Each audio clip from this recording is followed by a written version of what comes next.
Welcome back to Tailosive Tech live on YouTube. Ladies and gentlemen, I am at a bit of a different schedule than usual, I know, but I've got some free time and I had some thoughts that I wanted to share with you, specifically because Apple has leaked something themselves, which is pretty rare. That doesn't always happen.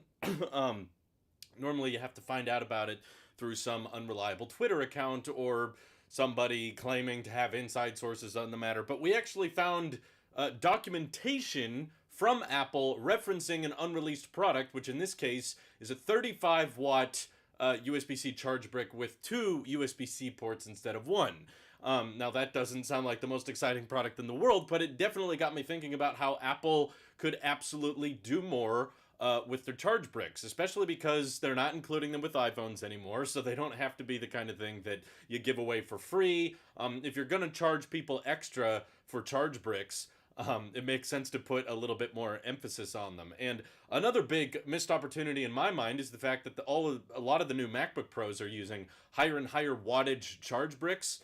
Despite that, they still only want to keep a single port on these things, and they don't want to switch to gallium nitride, which, for those who are unaware, these gallium nitrate charge bricks is what companies like Anker have been switching to, which essentially allows for the charge bricks to be much, much smaller than what Apple's current charge bricks are. Like, typically, the smallest one you can get, Sus says, is this pre-recorded? That would be nice, wouldn't it? But Peter says, looks like green screen is back. Oh, wonderful. The lighting is so good, and my live stream is so good, people are convinced there's no way this could be a live broadcast. Good morning, Michael. Thanks for tuning in. Yeah, when do we get M1 Ultra charge bricks? But, like, Apple's smallest charge brick, I actually think, aside from the fact that it's a slow charger and it's USB-A and, whatever, it's a very decent size because you can fit it on any 110 outlet or any surge protector, and that typical old 5-watt charge brick that used to come with iPhones doesn't, compete with much physical space when it comes to other devices you have plugged into a surge protector or a 110 outlet. So I appreciate that size, but Anker has proven that yes, using gallium nitrate technology, you can actually get a charge brick about the size of Apple's 5-watt brick, except you could make it Type-C and make it a 20-watt charge brick. So you could fast charge an iPhone with a brick basically the size of the original included charge brick. Now, I don't think necessarily a ton of people need to fast charge their iPhone anyway, but applying that same technology to MacBook chargers could make the bricks themselves much, much smaller than they currently are. I mean, right now we're getting 140 watts or 96 watt charge bricks that they're shipping with some of the newer MacBook Pros.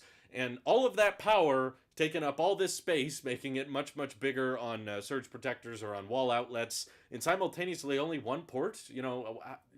You don't need to fast charge the MacBook Pro that frequently. I mean, the battery life is insanely good as it is. I have a hard time believing there's a ton of people out there that are in a rush all the time and need to fast charge their MacBook Pro. Sure, the use case happens. I'm not denying that. But the concept that, yeah, someone may be just at their desk and charging something, and maybe they don't want to have to pull out and dig up another charge brick just for their iPad or just for their phone. I also could see that being far more practical and logical of like, yeah, let's put some extra ports on the back let's put some extra charge ports on the back of this thing because people might just want to utilize that full 140 watts for several devices instead of just one because after 50%, your MacBook Pro is not fast charging anyway. And it's a very big brick, and it's an expensive one if you're buying it separately. So it should do more than charge one thing at a time, in my opinion. Why is your mic so low on Max? I can barely hear you. Really? I'm looking at the sound levels right now, and I'm touching the yellow. If I turn up the volume any louder, I'm probably going to start peaking. This looks official. I like it. Thank you, Riley. Are you recording off the iPhone? Definitely. Yeah, absolutely. I Spider-Man from charger to charger all day, every day. Yeah, I get where you are too because my MacBook Pro charger can only charge one thing. So typically my go-to result has been to plug in my MagSafe puck and my iPad charger to my MacBook Pro because it has some spare USB-C ports. But there's already going to be other times where I'm like, yeah, I kind of want to use those USB-C ports for actual accessories, whether it's microphone, external camera, or external drives or what have you. So I don't want to have to sacrifice my precious 3 Thunderbolt ports on my MacBook just for charging. Basically, I think Apple should start pushing a lot of that additional I/O people are looking for to the charge brick. This is probably the best idea Apple actually had going for them with the 24-inch iMac, because they pushed the Ethernet port onto the charge brick. Why do you need a charge brick on a desktop computer? Oh, because Apple needs it to be 11 millimeters thin, so you had to push the power supply to become external. I don't think that was the device to do it on, personally, but thank you for the super chat, Jonathan. He says, how is everyone today? Hope everyone is enjoying their day. Thank you, Jonathan. I'm enjoying my day. I hope you guys are as well. Marangel says, why the late stream? So my wife has got some work stuff going on, and I just got back from running some errands, and I was like, I've been wanting to talk about the charge brick thing. I've got some spare time. Basically, I came home tonight and was like, well, I could sit on the couch and watch TV, which is kind of how I spent the morning. I already did my chores. So before you freak out, no, I weed eated around the property. I sprayed pesticides, made sure the bugs can't get in the house. So I was like, I want to just talk to you guys because I felt like we haven't talked for a little bit. Bricks could be better. Yeah, so Ethernet I don't think is as crucial on the 24-inch iMac as it could be on a MacBook Pro, just because even though the MacBook Pro is mobile, yes, the 24-inch iMac is catering to more of a demographic that is not looking for, it's not a gaming demographic where you're like, oh, I need that low ping, that low latency and what have you. But the Ethernet can be utilized by the pros, and I do think that there's a very large percentage of people that are opting for MacBook Pros now instead of previously opting for desktops, because you can get so much power and you can get really good performance out of laptops now, specifically Apple's, thanks to the ARM architecture and thanks to the M1 Pro and M1 Max chip being so efficient. Especially if you consider that for probably a good 4 or 5 months, the only way for you to get the M1 Pro and M1 Max chip was in laptops. There was no desktop that offered that silicon. So there were a ton of people, I think, like me, that were just saying, the cheapest way for me to get the M1 Pro chip is a $2,000 MacBook Pro. And honestly, I can understand. I think it was Daniel Holloway who was mentioning this in the comments before. But he brought up a really good point, which is that a lot of people would probably, if they were on a $2,000 budget, would likely feel more comfortable buying the 14-inch MacBook Pro, which, by the way, yeah, they go on sale, and it's been out for a while, so you can probably find a few under $2,000 at this point. But for many, that 14-inch MacBook Pro is probably a much better buy. It's a way better deal than the Mac Studio, even. Granted, yeah, M1 Max chip is great. That's far better than the M1 Pro in terms of graphics. But keep in mind, M1 Pro and M1 Max have the same number of high-performance cores, same number of efficiency cores. And when you're paying $2,000 or less on a 14-inch MacBook Pro, you're getting mini LED, you're getting 120 hertz, you're getting a battery, you're getting the keyboard, you're getting the trackpad, you're getting a decent port selection, not as good as the Mac Studio. I'm not saying one defeats the purpose of the other. I'm just saying that for many out there, that's probably going to be a far more compelling option because you can take it with you. Because it includes the display, the keyboard, and everything you need. You get all the benefits of the laptop, and you're technically getting the exact same processor that comes with a Mac Studio. Only difference being the graphics, which some people may care about those graphics extra GPU cores that the M1 Max chip offers.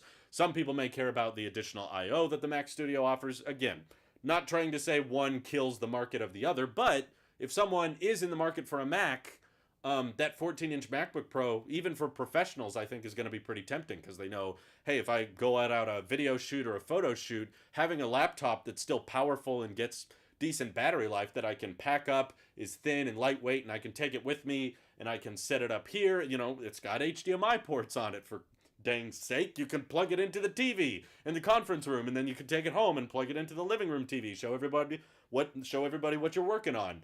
Mac Studio, no battery, no display, doesn't come with a keyboard, mouse, trackpad, any of that. It's still a decent buy, especially for people who are looking specifically for a desktop, but I think that's a dying breed these days. It's for the studio. That's why they call it the Mac Studio. But because there's more and more pros out there that I think are comfortable buying laptops, getting charge bricks that allow them to take advantage of an Ethernet port. And that it's kind of a missed opportunity in my view that they came up with this power connector on the 24-inch iMac that's, magnetic and braided, and you can plug that in and get power and data through a single port. Well, simultaneously, they redesigned MagSafe for the new MacBook Pros, MagSafe 3, but they didn't want to update the port to support data and power. At least if it does data, I think it's a very little amount of it. Because I think this would have been a perfect instance of, okay, we can't quite stuff the 10 gigabit Ethernet port into the MacBook Pro, but you could stuff it into the brick, which laptops are going to have bricks regardless, because they want that faster charge speed. 24-inch iMac, could they have made it a little bit thicker and had an internal power supply? Probably. It would have likely looked a little bit more like the studio display, but that ship has sailed. So the brick is necessary for that thin design, but I do think that the brick is more typical and more expected with the MacBooks, and because there's pros out there that would appreciate being able to plug into a NAS server or having the fastest possible upload, because yeah, they take their laptop with them, but they also dock them now with their desk setups. It's just that versatility. It's like a MacBook can become a tower for people pretty easily. You know, you can close it and plug it in and hook it up to an external monitor and hook up an external keyboard and mouse. You can treat a MacBook like a tower, but you can't really treat a tower like a MacBook. So that's why I just think there's more people going in the laptop direction. Was your pesticide gluten and cruelty free? Good question. Watch TV, talk about Apple Charge bricks. It is. Yeah, exactly. Why are you streaming this late at night? Because I can. You don't have to watch it. Don't worry. It's like, I'll be fine if people don't want to tune in. Don't worry about it. MacBook Pro been amazing for me so far with battery life. Hands down, K Jones. Hands down, greatest battery life in any laptop I've ever seen. I swear it's mind-boggling that they were able to stuff the milliamp hours of that size and get a chip that efficient into a single device. It's incredible. I've yet to see another laptop that can last that long on a charge. Maybe I'm not in the use case that needs a faster wattage brick with the 13 Pro Max and an overnight charging schedule. I literally never run out of battery anymore. I hope you all had the same. Yeah, for my phone, fast charging is less and less important, and I know this is a hot take for some people. Many of you may disagree with me on this, but I genuinely think that a longer battery life should always be prioritized over faster charging. Because charging, regardless of if it's fast or not, is still a chore. It's still an extra step. Whereas if I have a phone with a battery life that's so good that I don't need to worry about how long it takes to charge, because like you said, you pretty much always start the day with 100%. The battery life is so good on my Pro Max that I'm not running into those situations of like, oh crap, I better charge quickly. So that's ultimately why I'm just comfortable with like, yeah, that's for one, fast charging does deteriorate the battery a little bit faster. I think people probably exaggerate their concerns with battery health more than they need to. But I just charge via MagSafe, and wireless charging mostly applies heat to the exterior of the device, not the interior. Fast charging is heating the battery from the inside out. Wireless charging is, there's heat generated, but it's not so much on the battery. It's on the outside of the device. Scott says, I have a dual USB-C brick from Aki that does 60 watt from one port or 45 and 18 watt when both plugged in, and I absolutely love it. Wish Apple would make one. I think it would work perfectly with their devices, and I don't think it would cost that much more. It is not cheap for Apple to be building these 96 and 140 watt USB-C charge bricks. So I don't think it's that much to ask to say, like, can you throw in another USB-C port on there for an additional charger, or could you throw in an Ethernet port for people who want to plug in that 10 gigabit Ethernet connection to their MacBooks when they're using them docked? You know, if you're going to include HDMI, you're acknowledging that this thing will be docked with, you know, some kind of stationary product that's much bigger. So I don't think that the NAS argument, docking to a external server of some kind, is that big a stretch. It's just room for improvement in the future of charge brick upgrades.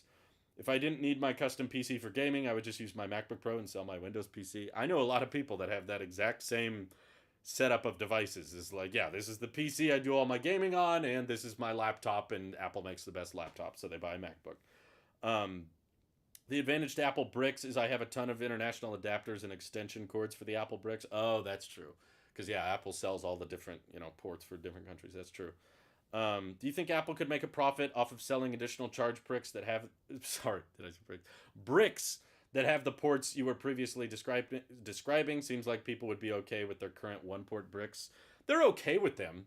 I'm just saying if you're manufacturing them at scale and you're including them with these $2,000, $3,000, $5,000 machines, including better I/O when you've got all of this extra space, and you know, Anker and Aukey have proved to us that they're capable of building charge bricks that are smaller, and but yeah, especially I think if you have a very wide selection of people already using MacBook Airs and Pros with their single port bricks, and Apple introduces these bricks that you can buy separately.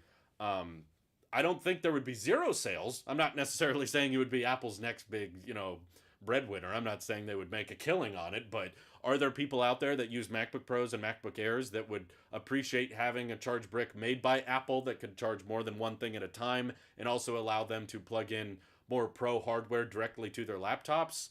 Absolutely. But the problem is MagSafe 3 may prevent that from happening because I'm not sure if they prioritized high data transfer speeds with the MagSafe 3 redesign. So I hope there's a way they can accommodate for that. Maybe if you just charge over Type-C, because we know Type-C can do data and power simultaneously. So the charge brick's going to be Type-C anyway. Might as well send some internet data over that while you're at it. Or, yeah. Braided cables for life. I am grateful to see that trend catching on. I want to see Apple include basically braided cables or no cables. I honestly don't think it's that big a stretch for Apple to not include a cable with the iPhone. I know some people are like, but how do you charge? It's like, guys, let's be honest. There's been so many iPhones. There's so many people who already have the stuff. And the number of people that are buying an iPhone and they've never owned any other Apple product before, and this is the first one. They've never used a lightning cable before. The number of people that would actually be frustrated by that, having to buy a charge cable, I think it's probably less than 1%. Most people buying iPhones have an iPhone or an Apple product of some kind. They can use their old chargers. So I'm like, if you're going to include a cable, include the best cable, which is a braided one. And I have the same mentality with the charge port on the phone. If you're going to include a port, use the best port, which is Thunderbolt. Let's see. What games do you play? I haven't played many games as of late. Maybe that's what I should do in my spare time. Why am I talking to all of you? No, I'm kidding. No, I've tried to get into gaming several times, and I've just never had that, I don't know, that hook. That hook that's made me would be like, oh, I just want to keep playing this forever. I always like find a game, and then I play it a little bit, and then I get tired of it, and I move on. So it's just, I've just kind of accepted after years of trial and error. I bought into the gaming PC stuff, and I tried to, you know, buy a bunch of AAA games, and I very quickly realized, like, yeah, it just gets old, or it makes me frustrated, or I don't know. I don't get the same entertainment value that I think that other people are getting out of it. So I've tried on numerous occasions, and nothing grabs me. I want MagSafe 20 watt charging at least. Maybe that's something they'll address this year, especially because there's talk of the iPad Pros getting MagSafe wireless charging. I don't know why. It's still stupid, in my opinion, that they would put it on the iPad, but if they are, it would definitely be kind of slow to cap it at 15 watts. It would be a fairly slow way of charging. The iPad comes with a 20 watt brick these days, and it supports fast charging, I think up to 30 watts, maybe more than that. So if they could update MagSafe with the iPhones at least, so you could get faster charging and it's still portless. OnePlus has showcased really fast wireless charging, so I know that tech exists and it's possible. It's just a matter of Apple finding a way of doing it that's safe and reliable. But yeah. Does your iPhone heat up when you are using it? And does the display dim and thermal throttle? What about during charging, cable, and wireless? Wow! All-Star Gaming has all the questions. I've never noticed my phone getting that hot. I think where I notice the most amount of heat is if I'm either... Oh, for one, augmented reality demos. If you ever activate an AR feature with a phone, particularly a phone with LiDAR, and it's, you know, tracking the object in real space, and it's masking your hand in front of it, the phone gets very, very hot, specifically where the CPU is. You can tell the A15 chip is like, it's at full throttle whenever you do an AR demo, which is funny because that's probably the only time the LiDAR sensor gets utilized for something. And, but I don't do very many AR demos. I pretty much only use the AR features when Apple announces a new event, and, you know, you can tap on the invite and paste it in the real world. That's pretty much the only time I do it. But it heats up quick. The other time is if I'm on a FaceTime call that's also on 5G. I don't notice the phone getting hot when it's just on FaceTime over Wi-Fi. But there have been times where I've been calling someone or talking to someone over the 5G wavelength, and that seems to be fairly power intensive for the phone. It will heat up quite a bit, and it'll drain the battery, even on this thing, pretty dang fast. So 5G to this day, I still am convinced is terrible for battery life, and I think I think low power mode should just turn it off. Frankly, I think there's a lot of circumstances where just turning off 5G would be a good idea. But I've found numerous cases of people that haven't upgraded their phone to something with 5G yet. Don't blame you. It's not that big a deal. But there's a lot of people I've talked to that were like, I used to get speeds this fast with 4G. Now my speeds have been like a quarter of what they used to be. So like with the ramp up of 5G, there has definitely been a ton of throttling going on with the 4G spectrum, or deprioritization with the new cell towers, which is sucky and kind of scammy in my opinion. Is like, let's make 4G slower so that 5G feels like a bigger upgrade, even though 5G is marginally about the same speed of what 4G used to be. I know there's exceptions, but regardless, I never recall doing video calls or anything over 4G that caused the phone to get this hot or to drain battery this fast. So that's one definite advantage I think we will see once Apple starts building their own 5G modems, which they will. That's not a rumor. That's not a leak. That's like a confirmed thing. They've talked about it. And they have contracts with Qualcomm, but they bought out Intel's modem business. And they bought it out for the sole reason of building their own modems eventually. So I don't know what they call it. It's not the M1 chip. It's the G1 for 5G. I don't know. Why is 5G good again? Good question. Those Qualcomm modems love to kill the battery. I tested millimeter wave once, and it basically fried my phone. Yeah, I feel it. So I can't say like day-to-day use, because I don't normally talk to people on 5G and on FaceTime for hours at a time. It has happened a couple times, and I noticed the phone get hot and drain quickly, but that's about it.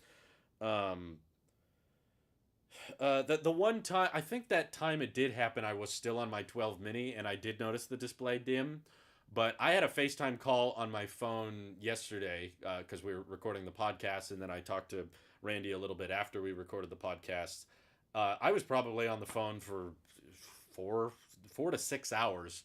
I don't know how long it was, but it was a long time on the phone. It was on Wi-Fi though, and I didn't notice the phone getting hot.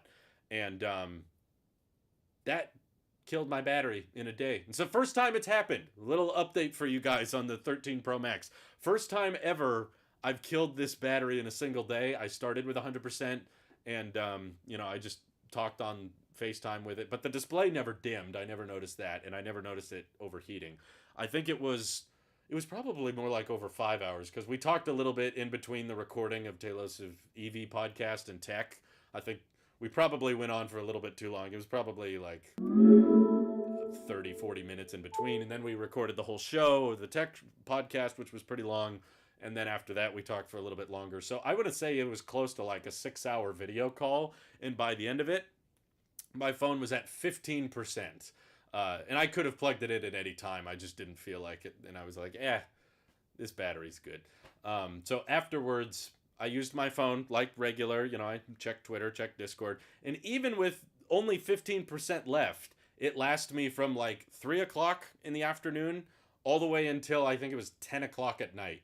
I wasn't doing anything too intensive on my phone. I was just, texting people, checking the news, checking email, just general media consumption device. But I never once turned on low power mode, because I will never turn on low power mode because that makes the display 60 hertz. Unacceptable. Won't happen. So it died at like 10 p.m. at night or something. And I was like, oh, wow, my phone didn't make it. Ben Rayner says, love the late stream. Hope you do more of them. It's all just going to depend on schedules. So if there's more times in the future where, my wife is busy and I've got nothing else to do, then these are the kind of streams you'll get. Why is 5G good? Apple said it a bunch in a fancy event that one time. Oh yeah, they just repeat the term 5G a million times. Do you think Apple will eventually put USB-C port on iPhones? So, there have been people who have claimed Apple will never do it. And the excuse is always the same. it's because Apple wants to switch to portless. And they will not adopt a new port or a new standard on their phone unless they think that it will be there for the long haul.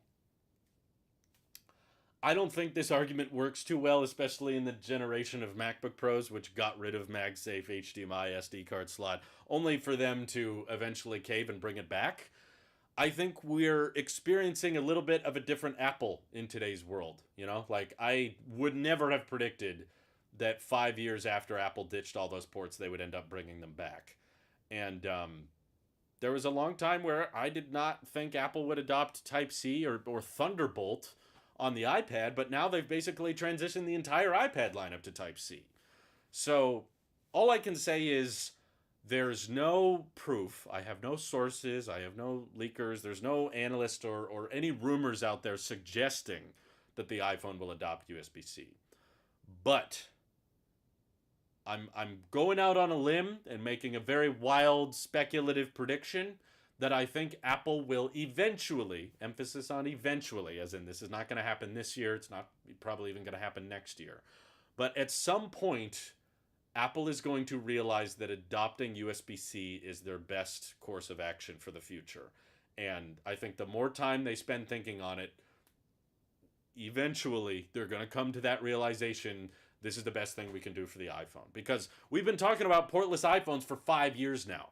I used to buy into that argument. Remember when iPhone 10 came out, people are like, why doesn't it have Type-C? Everybody's switching to Type-C. My argument back then, you can watch my videos from that time period, I'm sure I said something along the lines of, Apple believes in a portless wireless future, and they're adopting Qi charging now on the new iPhones, and eventually they're going to get rid of the charge port.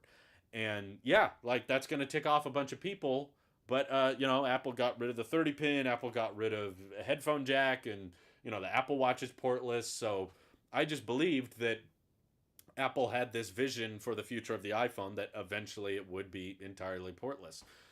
And there were rumors of that going on. Back in 2017, there was talks that Johnny Ive was thinking, you know, could the iPhone 10 be the iPhone that ditches the charge port? But as we all know, they didn't. Whatever the reasons were for not ditching the charge port in 2017 are all pretty much still present now. I think the biggest issue with going portless is the fact that there's basically no advantages to doing it. Very few advantages, to put it lightly. I mean, for one, okay, maybe you can use that little bit of extra space for extra battery, but as you guys know, 13 Pro Max battery life is insanely good. It's got one of the best battery lives of any smartphone on the market, and it has a charge port. Okay, maybe it makes a bigger difference on the 13 mini, because, you know, that doesn't have the best battery life, but guess what? Apple's not going to keep making the mini. Oh, yeah, that's right. So, I guess that argument doesn't work too well either. So, maybe it helps with water resistance, but there's a ton of Android phones on the market that have Type-C. They're still very water resistant. There's nothing inherently wrong with the port design that makes Lightning strictly better at being water resistant. Plus, iPhones are already absurdly good at water resistance. They don't need to be like even better to go portless. And the bigger limiting factor with water resistance at this point is the speaker quality. The Apple Watch speaker is not that powerful, but they've built it in a way that it can get really, really deep and take a lot of water, and it would still work. That's the limiting factor here. I don't think the biggest problem with water resistance on the iPhone is necessarily the port, and I also don't think, having used this phone with a port in the ocean, in salt water, through the sand, and swimming in it, swimming with this phone 20 feet deep, it's still perfectly fine. The port still works flawlessly. The speakers still work. It's like, we're not hitting the limit of like, well, I would like to upgrade my iPhone, but it's just not water resistant enough, so I can't justify. It's like, you're not going to win a bunch of people over with the water resistant argument. However, the number of people that you will lose, the number of people you will tick off and disappoint by getting rid of the charge port, that I have to say is a far greater percentage of the population. There's going to be a ton of people out there that are like, wait, now I can't use the wired CarPlay, now I can't use my pre-existing chargers or cables. And I know some of you are like, well, they could just include a MagSafe adapter that converts a lightning cable into a MagSafe puck. The problem with that is MagSafe requires a minimum of 20 watts in order for it to work. Most lightning cables that people are using right now still have a 5-watt brick on the other end because that's the most commonly shipped charger. Even though Apple stopped including the 5-watt brick, that's still what the market is flooded with. That's still what people are using, is a bunch of 5-watt bricks. So the 5-watt brick could not sustain a charge over MagSafe, unfortunately. There's too much power loss, and MagSafe needs more power than that. So, in my opinion, if Apple really thought about this, they would come to the conclusion that we could just include a Lightning to USB-C adapter with every iPhone, just like they included a headphone jack adapter with every iPhone 7. If they switch to Type-C in the future, they could include a Lightning to Type-C adapter. And I think that at this point, Apple is struggling to come up with meaningful reasons for people to upgrade.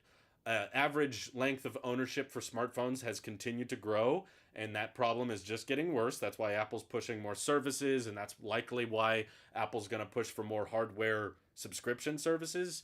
And if a bunch of people find out that a new iPhone came out, but it doesn't have a charge port, so all your old accessories don't work, or your CarPlay doesn't work, or your charger won't work, and you need to buy a new one, that's not going to be a good look, especially because even the iPhone 14 and 15 are going to struggle to come up with meaningful upgrades that people are like, oh, I should get that new iPhone because it has this.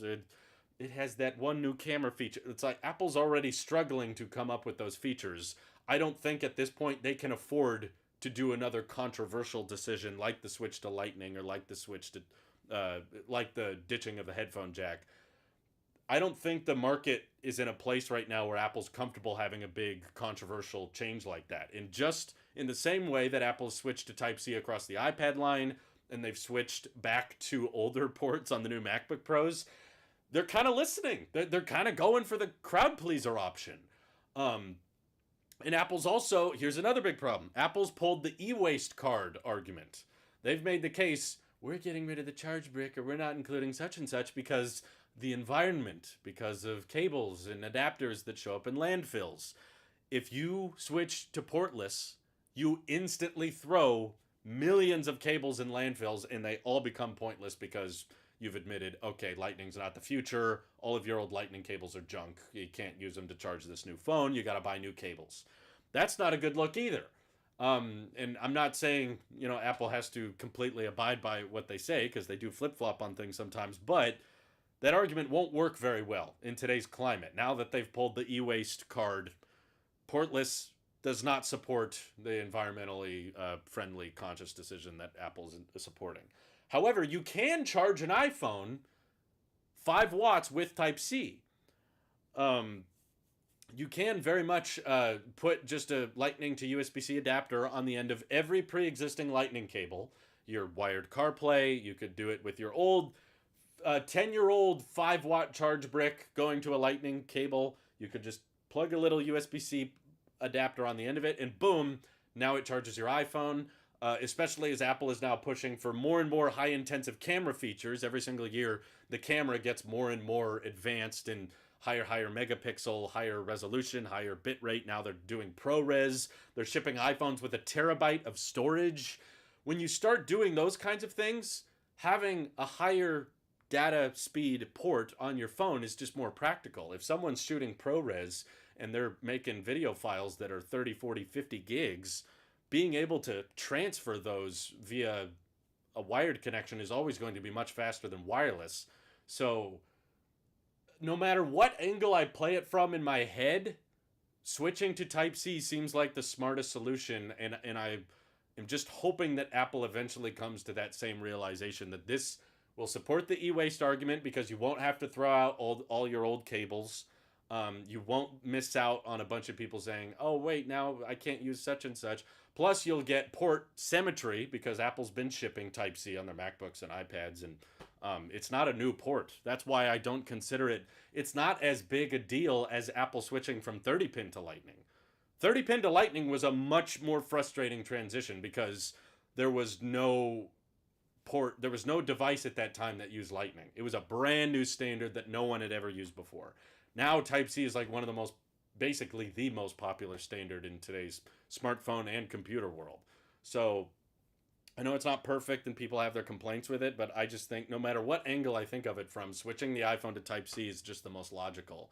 Um, I don't think the made for iPhone, they make too much money off of the made for iPhone program. It's like, dude, there are not that many people buying the third party iPhone cable. Apple's making nothing relatively from the made for iPhone program.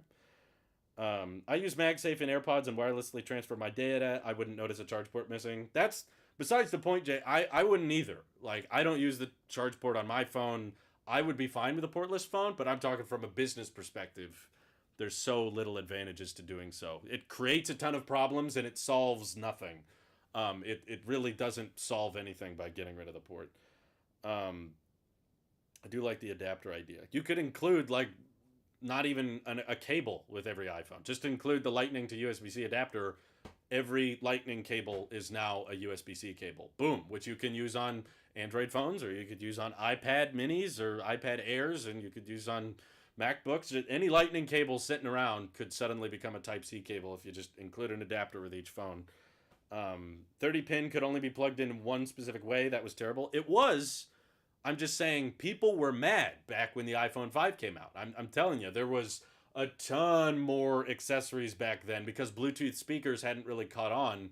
There were a ton of iHomes and smart docks, and I've seen them, cars that I've driven in that had 30 pin connectors built in, hardwired. You could not remove them. There were accessories, countless docks in speaker systems and alarm clock systems that had the 30 pin connector built in, impossible to remove.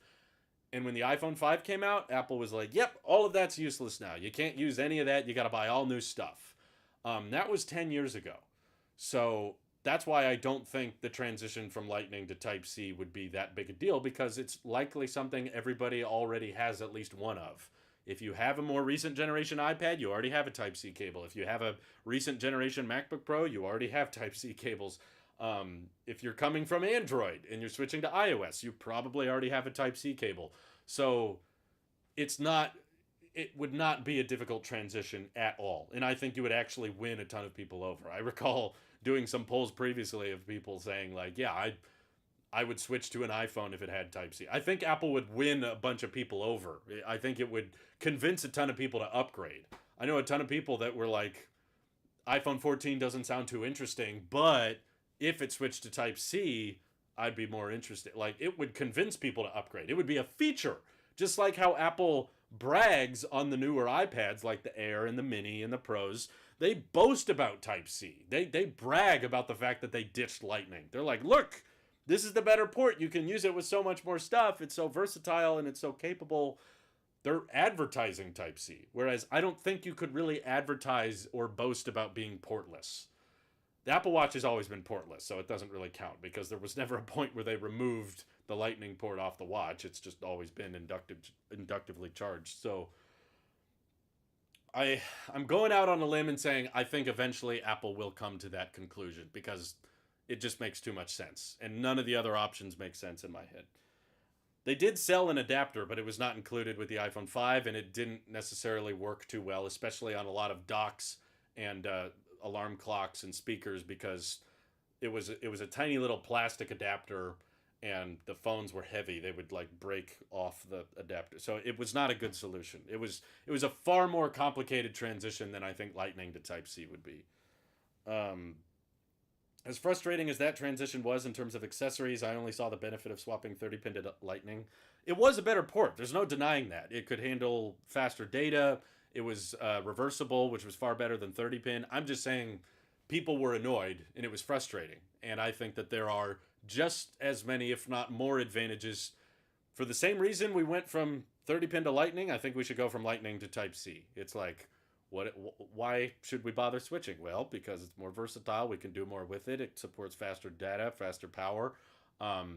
It's the better port. And we actually now have the capability of making an entire ecosystem of products that basically rely on a single port. And the iPhone's just one of those pins in the way that's preventing that from happening. Let's see. They want an e-waste argument. Switch to C and remove the cable from the box. I have plenty of existing C cables, includes one from Apple that has Macs and iPad. That's true, exactly. They've been shipping Type-C on their own stuff for 6 years now. So it's not a new port. That's why I don't consider it as big a deal as switching to Lightning. Lightning was brand new. They should make a MagSafe that can have a lightning cable plugged into it so that in cars or whatever you can use any lightning cable on a portless phone, just so we have longer cables. But again, most lightning cables are not connected to charge bricks that can sustain a MagSafe connection. So MagSafe does very little data. It's not a replacement to a physical data port, because all it really is an inductive charge pad, and there's a little NFC reader in the back. So I've seen that talked about too many times. I don't think people understand it. When you don't have physical pins, if you don't have even like a smart connector, if you don't have actual pins aligning themselves, the only way you could transfer data over MagSafe wouldn't actually be over MagSafe, because there's no pins being aligned. It's all just magnetic coils.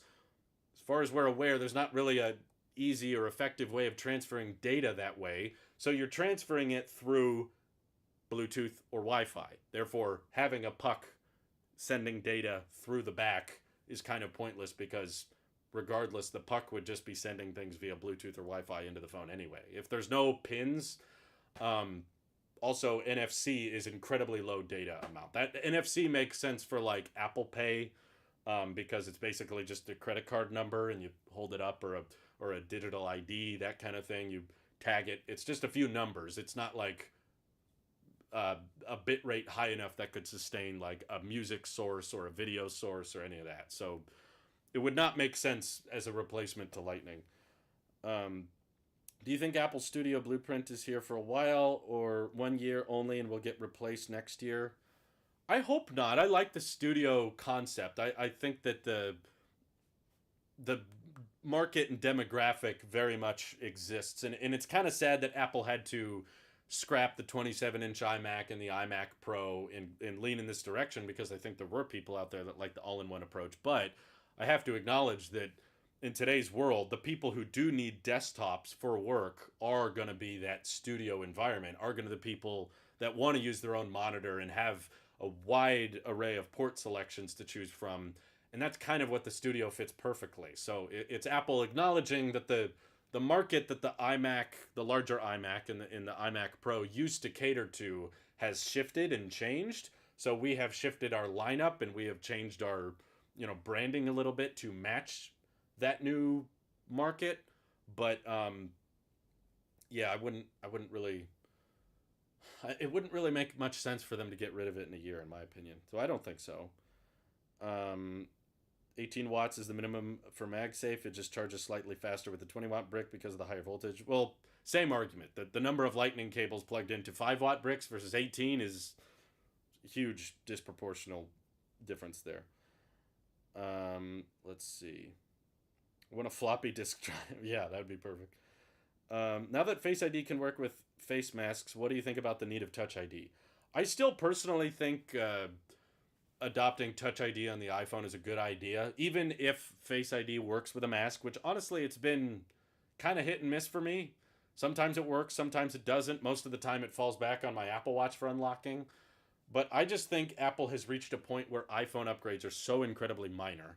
Even though they've gotten rid of the S terminology, basically every year is an S year now. It's all just refinement and slight incremental changes year over year. And I think that Apple could benefit a lot by introducing multiple biometric options. Not because people need to use one or the other or both, but I think that would be a good selling point, because I know a lot of people out there that still just don't like Face ID. Even after trying it, even after they used it, they're like, yeah, but, I wear sunglasses, or I wear a certain type of glasses a lot, and Face ID doesn't like that, or it always has to have me unlock it from a certain angle, and I have to hold my phone a certain way. There's just certain use cases of people, even though I prefer Face ID, for the record. I do not need Touch ID to come back. If the iPhone 14 had Touch ID, I would not care. It's like, okay, that's cool, but I'm not going to upgrade for that feature. I would not spend a penny to give my phone Touch ID. But I acknowledge that there have been people in my personal life that I've run into that are just like, I miss the iPhones that had Touch ID, or I preferred the flexibility of just being able to rest my finger there and it unlocks. and I didn't have to worry about the angle or whatnot, or I didn't have to worry about glasses or face masks. You know, some people don't have Apple Watches, so even though it would probably be kind of redundant and there would likely be a lot of people that don't use it, I still think it'd be a good idea. I think it would convince a decent number of people to upgrade, and Apple is having a very difficult time finding upgrade worthy features right now. And because they're having such a hard time finding upgrade worthy features, I think it's a great idea for them to like, hey, will there be people willing to upgrade their iPhone for this feature? If the answer is even remotely yes, they kind of have to lean into it. And we know Android companies have shown it's very possible to do under display Touch ID even quickly. There's been more recent generation versions of Android phones that unlock insanely fast. You just barely tap your finger there and it's like, boom, unlocked. So I haven't heard anything. Quo says it's not happening anytime soon, but I still think it's a good idea. I'm less confident about that one than the Type-C thing, because Apple clearly is very happy with Face ID on the iPhone, and even through the entire pandemic showed no interest in going back to Touch ID. But I think it would convince people to upgrade, and that's what Apple needs. Let's see. I'm seriously missed that larger all-in-one. The second they got rid of it, I just don't know what to do for a desktop setup anymore. You basically have to compromise in some way, shape, or form. I think for a lot of people, the best bet is just partnering your Mac Studio or partnering your MacBook Pro with a nice external monitor. Basically, you don't need that all-in-one desktop for pros, because the pros are going to want something that has more ports or more versatility, and you can get so much powerful silicon in a laptop anyway. It's like the chip in my MacBook Pro right now is so much faster than my iMac Pro, which was not possible a few years ago.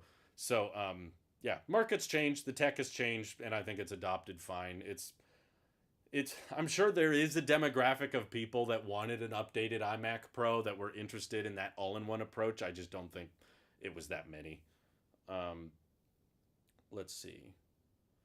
The iPad mini is the notchless iPhone with the USB-C that everyone wants. Yeah, the only compromise with the mini is iPadOS. The fact that it's running iPadOS means you can't pair your watch to it. You can't really give it a full SIM card. You can give it a data plan, but you can't really have it replace a phone. It doesn't have an earpiece. It doesn't have wireless charging. Doesn't do MagSafe. It's I would, if the software was there, I have said this before and I'll say it again, I would absolutely give it a try. I would totally be down to try to use an iPad mini as my phone if they let me treat it like an iPhone with a SIM card, so it could not just get data but also get, you know, phone calls and text messages just like a phone could. And they gave it the ability to pair with my Apple Watch, because I do use my Apple Watch a ton. So that's a really big loss for me. And no, I don't want to go through the roundabout way of having an iPhone paired with the watch, and then you get a cellular plan on the watch, and then you leave your phone at home and pretend it doesn't exist. No, it's too expensive, too complicated. There's also not even an activity app on the iPad, which I do use pretty frequently when I go on my walks, runs, or bike rides. Having that activity app built into iPadOS is nice. iOS is nice, and it's not there on iPadOS. So there's a bunch of little things like that that make it basically impossible for the iPad mini to be a phone replacement.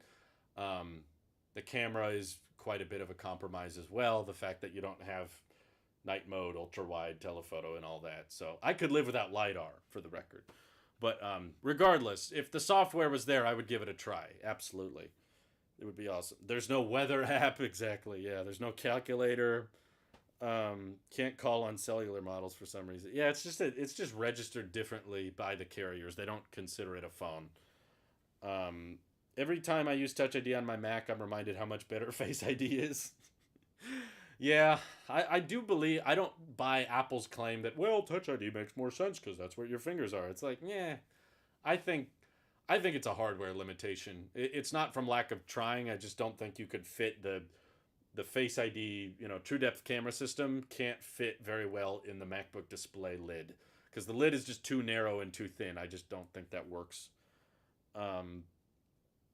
Glad I'm not the only one who still calls the fitness app activity. Oh yeah, that's right. I'm sorry. They rebranded it to fitness. I keep forgetting about that.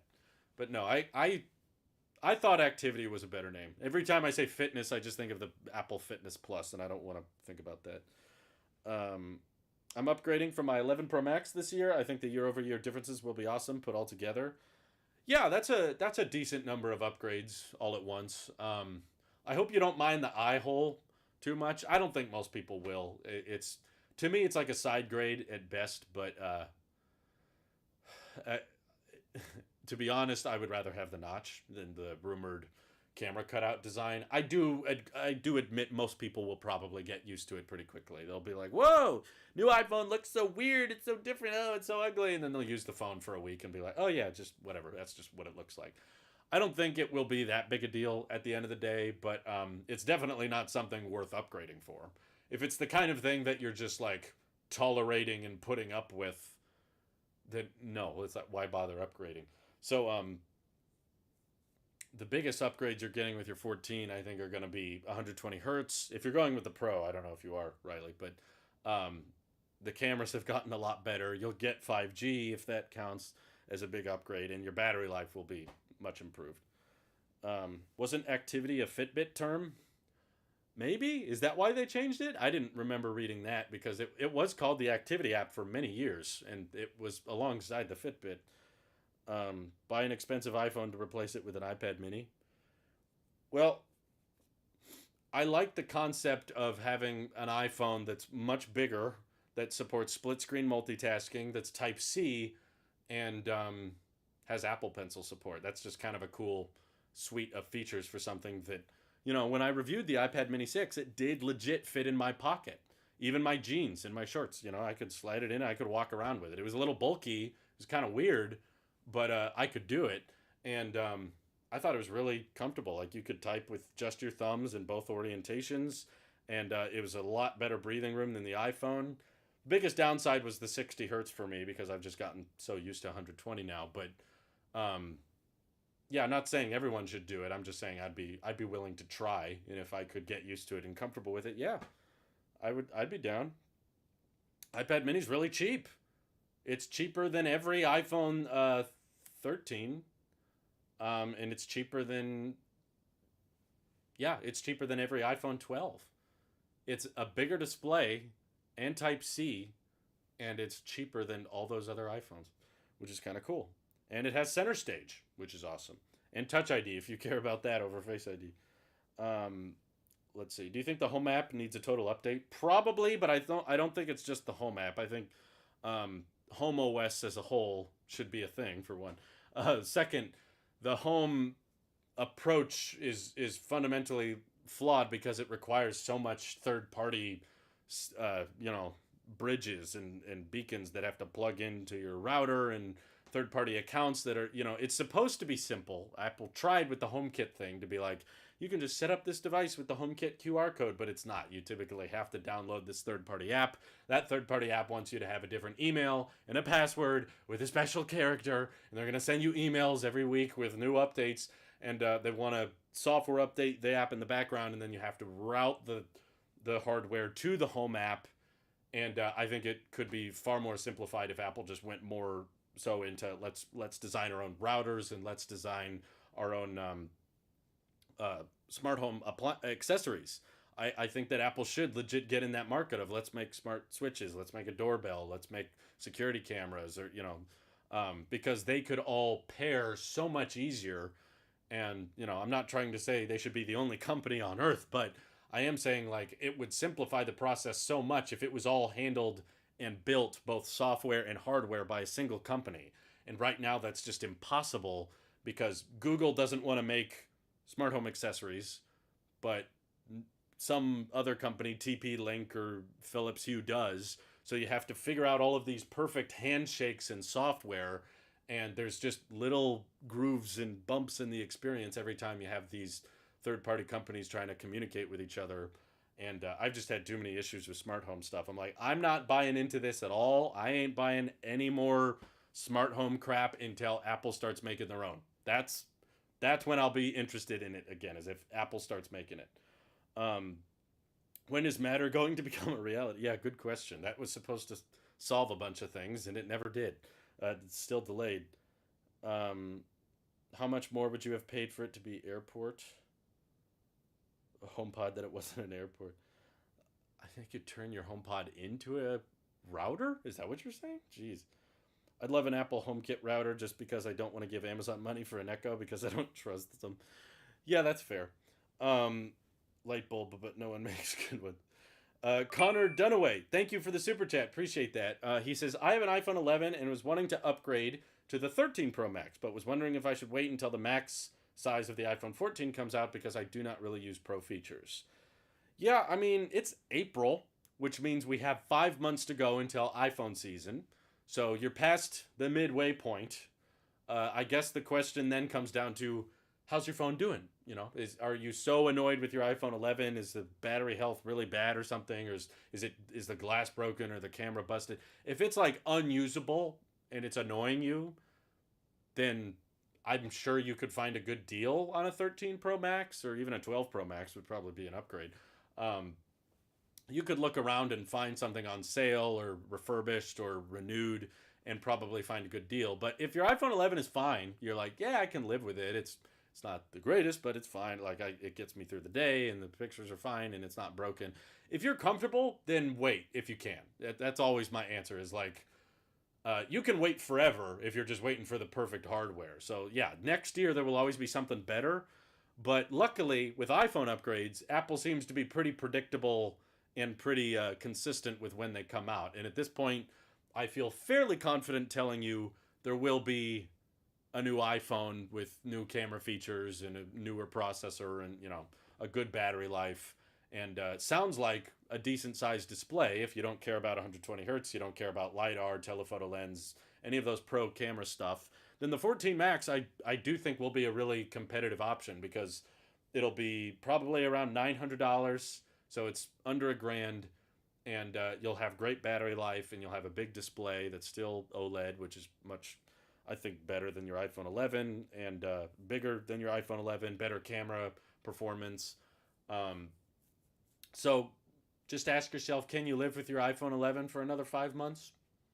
If yes, then yeah, sure. Wait, if you can't, something's wrong with it, then look around for a deal.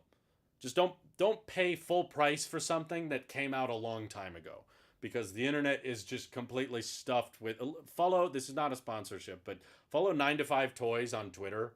It's like it's a Twitter account created by 9 to 5 Mac, but 9 to 5 Toys will basically just tweet out deals on tech products randomly, and it doesn't have to be a Black Friday deal or a Cyber Monday. No, it's like at random points, Amazon will just start selling stuff for way cheaper, and you can find good deals elsewhere. It's like the only time you should be paying full price for an Apple product is if it just came out, because when it's brand new and they're just starting to deliver, there's hardly any deals, or if there are deals, they're very small. Whereas once a product has been out for 6 months or longer, that's usually when you can find it $100 off, $200 off somewhere. Just got to look around a little bit. Do you think Apple would ever put the M1 chip in the iPhone Pro? No, I don't, because of the power draw. So that's something that people kept bringing up, is like, oh, Apple's throwing the M1 in everything, right? They're putting it in the Mac Mini, they're putting it in the iMac and the iPad. The M1 chip is essentially what the A14X was going to be. They just decided to rebrand it, of course, because it was good enough for the Mac. So they were like, this is a good point to rebrand marketing and all that. But they never put like a A10X or A12X chip in an iPhone, right? Eventually, the A series of chips did get that good. The A15 chip is obviously much more powerful than the A10X.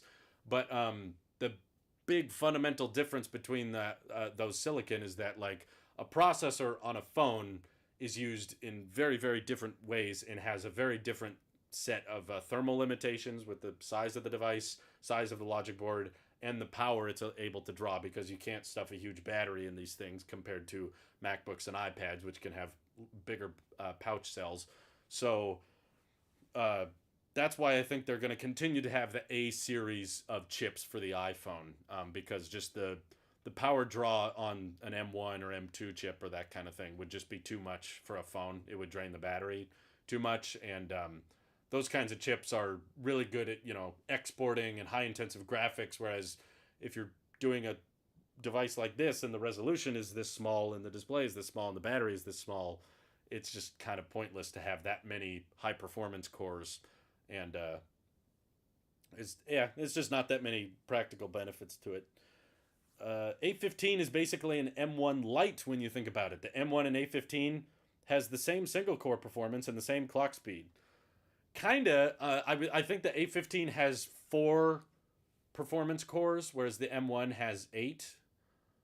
So it's kind of like a doubling effect there, and I also believe the iPhone has 4 efficiency cores, whereas the M1 has. Oh no, wait, no, I got that wrong. Sorry, M1 has 4 high performance cores and 4 efficiency cores. Yeah, and then the iPhone, I think, has something similar. It's a low digit number of cores, but yeah, their single core is pretty dang similar. What will the new AirPods Pro features be? So this is something I'm potentially in the market for because my current AirPods Pro are getting somewhat old and they're mostly getting the job done right now, but I just have a feeling that one of them is going to start breaking on me or not. Already the battery life is not very great. Even at day one, AirPods Pro battery life was not great. But so far, Quo is saying to expect AirPods Pro update in Q4, so late in the year, unfortunately. Not in the summer, probably not even with the new iPhones, although that would be a good time. So I'm going to go ahead and predict likely at like an October or November event. And the new features are going to be Mac Rumors got a source and it looked legit to me, so I'm believing it. The external design of the AirPods Pro charge case is going to accommodate for speakers. So you can ping the charge case if you lose it. And it even had a little wrist strap attachment. I don't know if that's going to make it to production. It seems kind of stupid. But the external speaker thing, I think, sounds like a pretty reasonable, like, pro feature. No, we couldn't bring this to the entry-level model, but it's something that a lot of AirPods owners would appreciate. The other thing that is more speculative and less confirmed or less likely is Apple in several interviews has referenced wanting to improve latency and overall throughput of wireless technology. And they said in a recent interview that like Bluetooth was just not doing enough for them. And they want to be able to send more data and have higher fidelity audio on wireless. And he stopped himself, whoever it was. They were in a podcast or something, and he was like, that's all I'll say is we want to do better. So a lot of people took that as maybe Apple's planning for some kind of lossless audio support over wireless.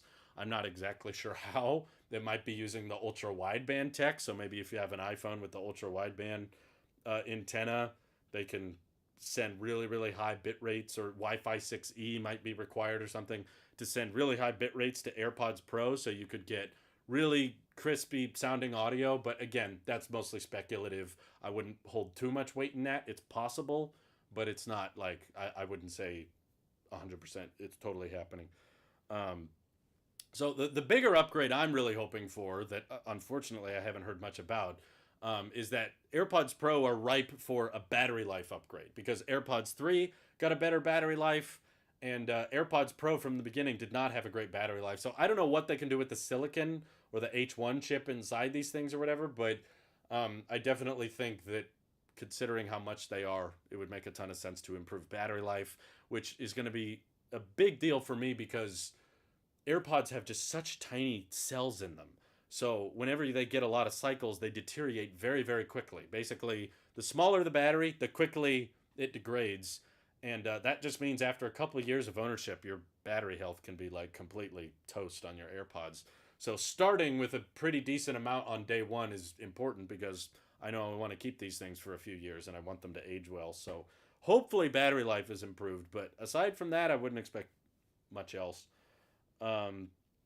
Would Apple update the AirPods Pro Max? I think you mean AirPods Max, but I really hope so. That's the problem. Is like no one is saying they are. Actually, I think Mark Gurman came forward and said that they are not. At this point, Apple is not working on any new kind of AirPods Max, which worries me that they're going to be another HomePod, the original HomePod, where it's like they try it once, it's way too expensive, and not a lot of people can justify it, and then it just sits around on the website for a while, and then it goes away. I'm worried that's going to happen with AirPods Max because I don't think the demand for them is incredibly high and the price is way too high. So I wish, because there's so clearly obvious things they could do to fix them. You know, they could give them lossless support. They could include an audio jack in the package. They could improve the case. They could give it a on and off switch. They could give it USB-C or Thunderbolt, make them more of a Mac accessory than an iPhone accessory, or the best of both. I think there's so much potential for AirPods Max that it's kind of frustrating to hear that no, yeah, they're not really working on much. All they said is they're working on some new color options. Great, that's the problem. Everyone who reviewed AirPods Max was like, "Where are the? I want Starlight. Where's my lavender AirPods Max? Where's my Alpine Green? Okay, that would be sick. Let's be honest. Alpine Green AirPods Max, bruh, that would look awesome. When did the leaker say AirPods Pro 2 will come out? Near the end of the year. So I'm going to say October, November.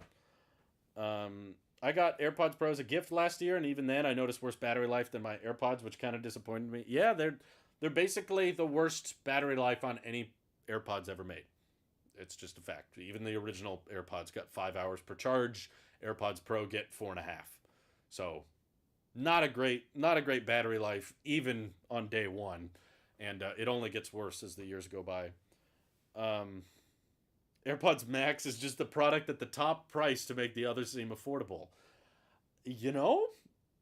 Gustavo, I think you may be onto something there, because they genuinely made me appreciate my AirPods Pro. Once I tried AirPods Max, I was like, okay, yeah, I mean, they sound good and they're comfortable and stuff, but $550? It's literally less than half the price to go with AirPods Pro. And I was like, that made me really grateful for AirPods Pro being an option, because no, they don't sound as good, but dang, you can get the best transparency mode in the business and active noise cancellation on a device that compact and that small, with the spatial audio support and everything, and it pairs so easily with the phone. There's work to be done. Obviously, the battery life could be better, but still, this is a pretty dang good deal for what they are. But the broad charger is iconic now. How could they do away with that? I know, but they went away with the home button. We will miss the bra case. Everyone wants the bra, I know. It's a decoy product. Exactly. I never use the AirPods for more than an hour at a time, maybe a couple times a week, so I've never had any battery issues. Yeah, that's probably most people. I just run into it because I usually use my AirPods when we're recording our podcasts. And when I'm recording for 3, 4, 5 hours, yeah, I definitely kill my AirPods every single time, which is kind of annoying. Let's see. What else are you guys saying? If Apple brings back the Apple routers, it would simplify the home app. I think it could if it acted as its own beacon. Yeah, absolutely. If Apple fixed the iPad software, the iPad will just be a Mac with a touchscreen and less of a focus on desktops and keyboard and mouse. It's not... I don't think it's just a Mac with a touchscreen. It's a Mac with Face ID. It's a Mac with Center Stage. It's a Mac with cellular. It's a Mac with LiDAR, with dual cameras. It's a Mac with an accelerometer, with a gyroscope. There's all these things that the iPad hardware has that's not on Mac. And I don't think there's anything wrong with wanting a product that's capable of doing more things. And unfortunately, that's the common counter argument I get whenever I say the iPad should be doing more. It can do a lot. You can do photo editing on it, and I make all my thumbnails with my iPad. Yeah, it can do the basics, but the fact that there should be growth is all I'm suggesting. There should be improvement. There should be, now it can do more. Now it can do this much. And I'm not seeing that. In the past 6 years, it's basically just been the same old, yep, it's good for the photo editing and some light video editing, but at the end of the day, you're going to need a Mac for XYZ. And now that the iPad and the Mac are getting the same processors, and they're getting the same Thunderbolt ports, and they're getting the same GPUs, I'm like, okay, there's no excuse now.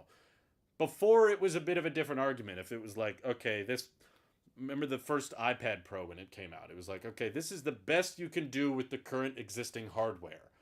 But a Mac can do much more because it has access to this higher end AMD graphics card, or this Intel processor, and that can handle more ports, and that can handle more multitasking because it's got extra RAM. That was back when iPads were mostly just getting beefed up iPhone silicon, right? So it was like, the iPad can do a lot more than an iPhone, unless it's the weather app or calculator.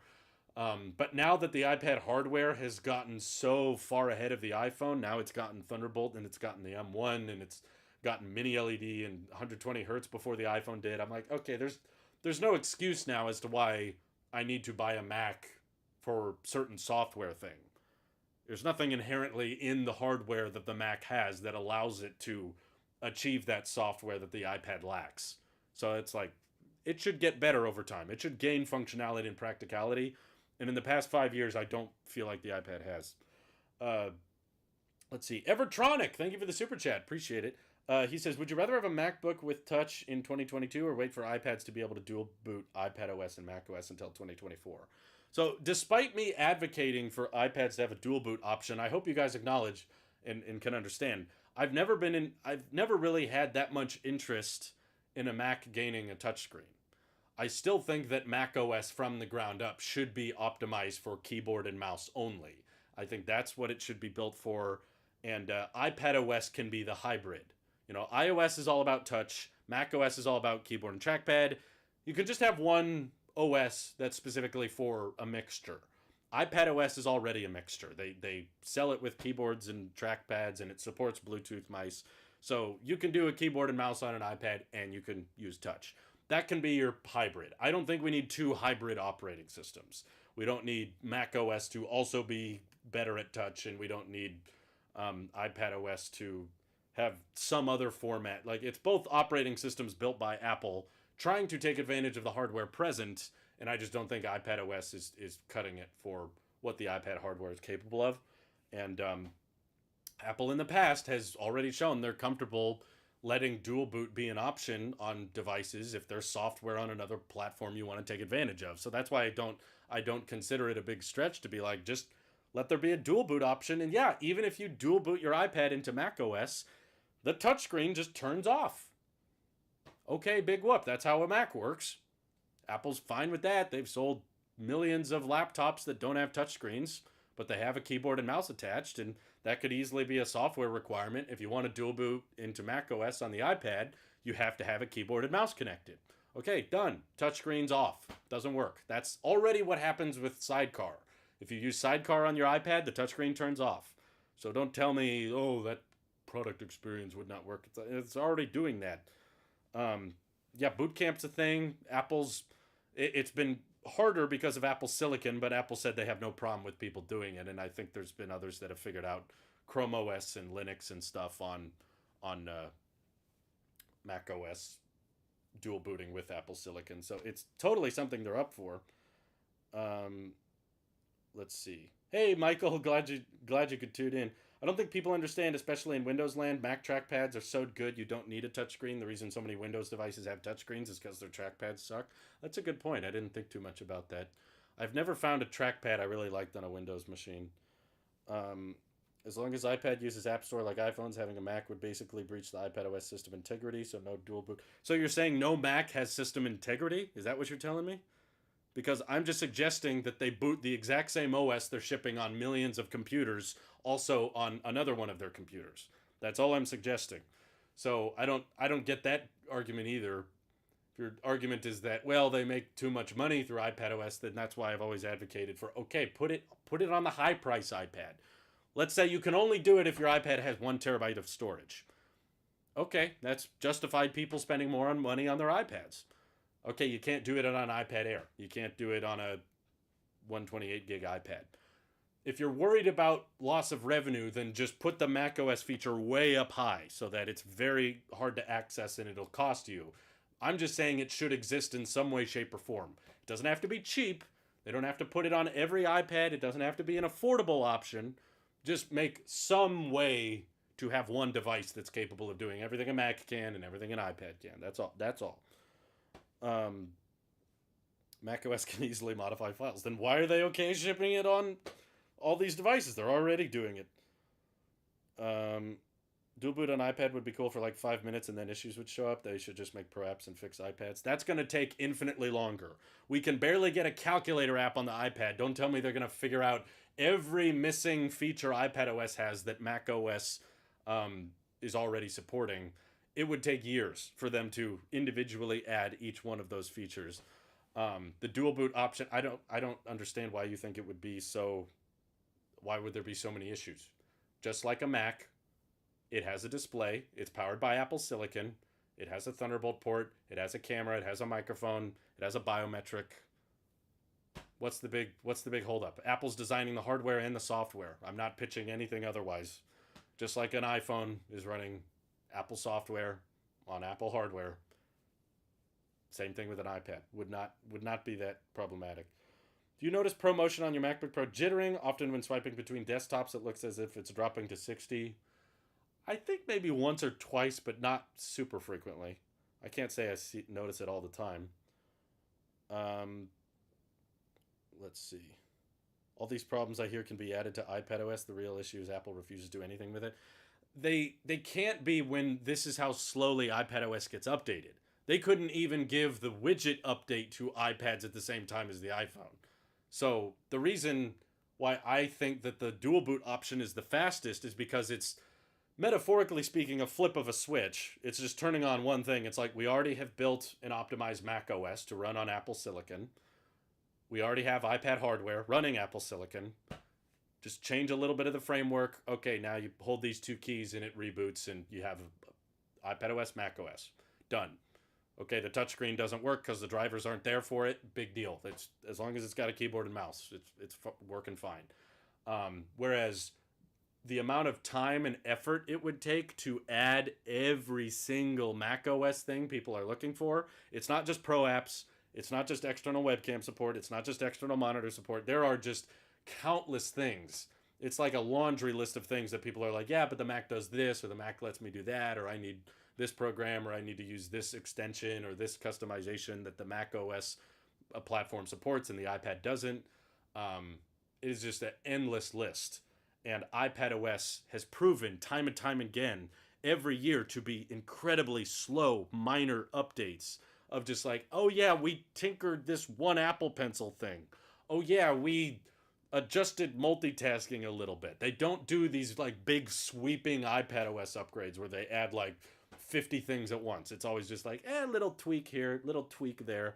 So that's why, to me, the suggestion of just bringing all those macOS features to iPadOS is like, that's going to take way more time opposed to just flipping a switch that says, yeah, you know how a Mac can dual boot? Just make the iPad do that too. It's got the keyboard, got a trackpad, it's got the software, it's got the hardware, it can handle it. MacBook sales might get a drastic drop if they put macOS on iPads. iPads cost more money! That argument doesn't work either, because if you wanted a similarly spec'd iPad to match your MacBook Air, it would cost like $500 more. Look it up, do the math. $1,000 MacBook Air comes with headphone jack for one, so if you care about I/O, the MacBook is still going to win. It's $1,000 and it comes with 256 gigs of storage. A 13-inch iPad Pro, that's the closest screen size you can get to a MacBook Air. That's going to cost $1,100, starts with 128 gigs. So if you want to spec match it to 256, it'll be $1,200. Doesn't come with a Magic Keyboard case. You have to spend an extra $350 on top of that. Plus you can upsell people on 5G, on an Apple Pencil. So just to get an iPad similarly spec'd to a MacBook, it would be like $500 more. So if someone's on a budget, they're still going to buy a Mac. And if someone is buying an iPad with macOS over a MacBook, Apple's making more money. They've harvested more money. It's like saying that Apple shouldn't release an iPhone because it would kill the iPod sales. It's like, bruh, the iPhone costs a lot more than the iPod, so they were okay with that. If it's bringing in more money, it's okay to cannibalize sales of something. Yeah, 1550. Just let me turn the stupid home bar off. Yeah. So yeah, I don't buy into that argument that it would eat into Mac sales, because if it did, Apple would be making more money. And also, iPads don't have the same hardware that Macs have. I'm suggesting that the iPad gets some software features, but it doesn't mean that the iPad would have the M1 Pro, M1 Max. It doesn't mean the iPad would have the headphone jack, SD card slot, HDMI port, MagSafe. Any of the battery life would not be as good. The speakers would not be as good. MacBook Air is way thinner, way lighter than the iPad Pro plus Magic Keyboard case. That is a thick, chonk, heavy machine. And there's no headphone jack. There's only one Thunderbolt port. MacBook Air has two, so it's like they can comfortably coexist in my view. It's not like one will die if you if you buy the Pencil, it's another $130. So yeah, Apple Pencil plus tax. It's way more expensive to get an iPad that's the same spec as a MacBook Air. Sure, maybe you could get an iPad Air. If I'm not even suggesting they have to bring Mac OS to the cheaper iPads, but if they did, okay, it's $600 for an iPad Air. Magic Keyboard case is $300. So you're spending $900, but it's 64 gigs of storage. It's a quarter of the storage. It's a smaller display. It's 11 inches. It's tiny. The keyboard is smaller. The trackpad is smaller. You don't have the headphone jack. You probably have less RAM or whatever. But like a quarter of the storage, and you save $100. If your goal is to just have a laptop with a keyboard and mouse and use macOS with it, everyone's going to go for the MacBook Air. You could get that on an education discount for the same price. And if you want more than 64 gigs of storage, it quickly, even the iPad Air plus keyboard case becomes over $1,000. So no, it's like iPads cost more. People won't buy a Mac and an iPad like me. I don't think people are doing that now. I think people are holding on to their old iPads because they don't see a point in upgrading them. Right now, people are buying a new Mac because new Apple Silicon came out. The number of people lining up to buy the M2 iPad Pro? Yeah, I don't think that many. Especially when you can buy a 2018 iPad Pro certified refurbished for $500. You can buy it for a fraction of the price. I think Apple would see far more sales of iPads and just far more total revenue if there was just a way to make the iPad hardware more capable. And it's all software related. It's not hardware related. I think it would result in far more revenue. Apple has shown they're willing to move away from thinner and lighter. See chunk iPhones and MacBooks. I'm okay with them making a MacBook lid thick enough for touchscreen and Face ID. What do you think?